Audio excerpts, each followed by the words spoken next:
जब नए दौर की बात करते हैं ना तो मुझको लगता है अब स्वीकारोक्ति है।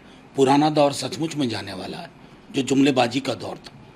जो प्रधानमंत्री 14 में 2 करोड़ रोजगार प्रतिवर्ष की गारंटी पे आया हो, उसकी जुबान से रोजगार शब्द न निकले, महंगाई शब्द न निकले, आर्थिक सामाजिक न्याय पर चुप रहे, उस प्रधानमंत्री का ये कहना कि नया दौर आने वाला है, ये स्वीकारोक्ति है।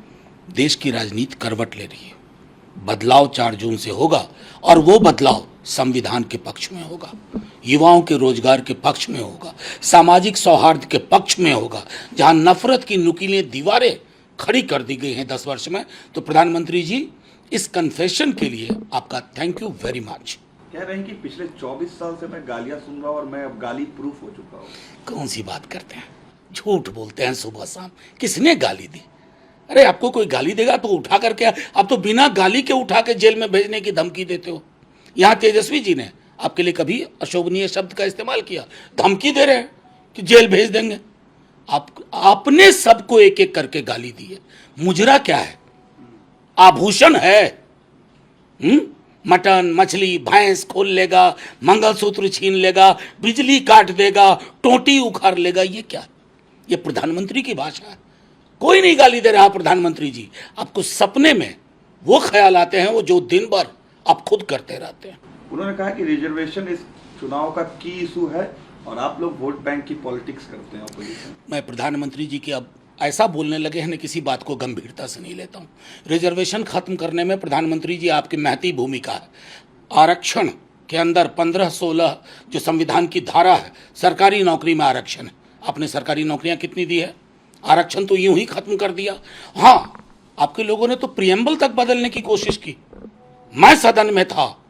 आपको सोशल जस्टिस से घृणा है, सामाजिक न्याय से घृणा है, सेक्युलरिज्म से घृणा है, आपको उन तमाम प्रगतिशील विचारों से घृणा है जो नागपुर का विधान इजाजत नहीं देता।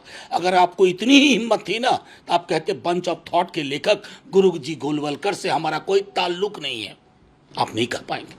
प्रधानमंत्री ने आज बंगाल में रैली की, संभवतः आखिरी रैली होगी इस चुनाव से लेकर। उन्होंने कहा है कि 3 से 80 सीट पर हम लोग पहुंचे और मैक्सिमम सक्सेस हमें बंगाल में मिलेगा। नहीं, ये देखिए लोकतंत्र की खूबसूरती क्या है ना, ये पार्टी 2 सीट पे थी, आप सरकार बना लिए, तो ये जो अर्श से फर्श पे पहुंचाने का काम जनता करती है।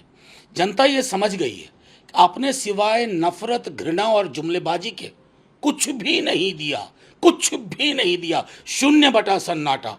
तो जनता को क्या चाहिए? परोस परोस के आप ये कहिएगा कि इससे घृणा करो, उससे घृणा करो। जनता थाली देखती है, जनता अपने बच्चे का रोजगार देखती है। उस पर आपकी चुप्पी प्रधानमंत्री जी आपराधिक है।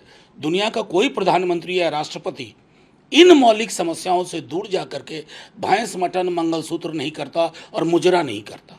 आखिरी चरण से पहले प्रधानमंत्री कन्याकुमारी जा रहे हैं, मेडिटेशन करेंगे 31 से 1 तक। देखिए, इतना गाली गलौज प्रधानमंत्री ने किया है ना, इतनी अपशब्द का इस्तेमाल किया है। मैंने कई उदाहरण दिए। अपने विपक्षियों को कहा मुजरा करते हैं। भैंस खोल लेगा, बिजली काट देगा, टोटी उखाड़ लेगा। उसके बाद उनको मेडिटेशन की सचमुच ज़रूरत है। लेकिन ध्यान का मतलब होता है ना, कैमरा लेके मत जाइएगा प्रधानमंत्री जी। ध्यान का मतलब होता है आत्मचिंतन।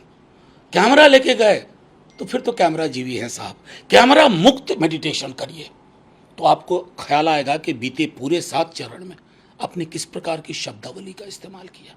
उसके लिए प्रायश्चित भी कर लीजिएगा उस मेडिटेशन में, वो ज़्यादा उचित है। बाकी ये वाला जो ट्रिक है ना, ये घिस काफ़ी चुका है। इसलिए मैं बार बार आग्रह कर रहा हूँ कि बिना कैमरे के प्रधानमंत्री जी आप ध्यान में जाइए। हमें कोई विजुअल्स नहीं चाहिए, बहुत सारे विजुअल्स हैं आपके, तब समझूंगा कि आपने ध्यान किया है।